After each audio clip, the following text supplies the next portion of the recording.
야당이 내일 국회 복귀를 선언하면서 상임위원장 재협상 요구를 내비쳤습니다.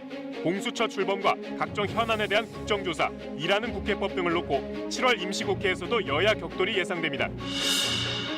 수도권과 광주, 대전에서 집단 감염이 잇따르면서 신규 확진자가 사흘째 60명대를 기록했고 감염 경로를 알 수 없는 환자도 10%를 넘었습니다.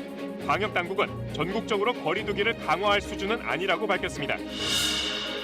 세계 코로나19 신규 확진자가 21만 명을 넘어 팬데믹 선언 이후 가장 많았습니다. 미국의 하루 확진자가 5만 명을 넘은 가운데 대부분 지역에서 독립기념일 불꽃놀이 행사가 취소됐습니다. 일본 서부에 시간당 100mm가 넘는 비가 쏟아져 40여 명이 숨지거나 실종됐습니다. 중국 남부에선 한 달 넘게 이어지는 폭우로 인명피해가 120명을 넘었고 2천만 명 가까이 집을 잃었습니다.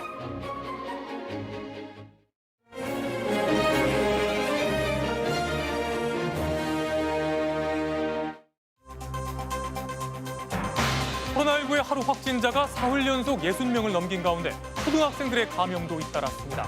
확진자가 급증한 광주에선 어린이집 1000여 곳이 모두 문을 닫았는데 확산 속도가 갑자기 빨라진 이유를 취재했습니다. 전 세계의 하루 확진자도 대유행 이후 최대인 21만 명을 넘겼습니다. 미국에선 연일 최다 확진에도 트럼프 대통령이 대대적인 독립기념일 불꽃놀이 행사에 나섰습니다.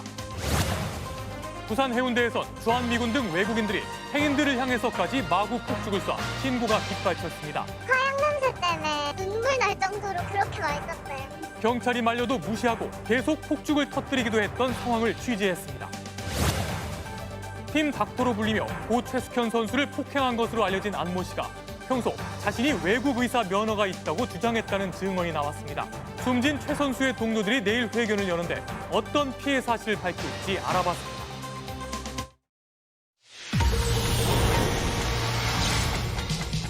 가혹행위로 극단적 선택을 한 고 최숙현 선수 사건과 관련해 주변의 증언이 이어지고 있는 가운데 대한철인 3종협회가 동료 선수를 입막음하려 한 정황이 담긴 녹취록을 SBS가 입수했습니다. 자세한 내용 보도합니다.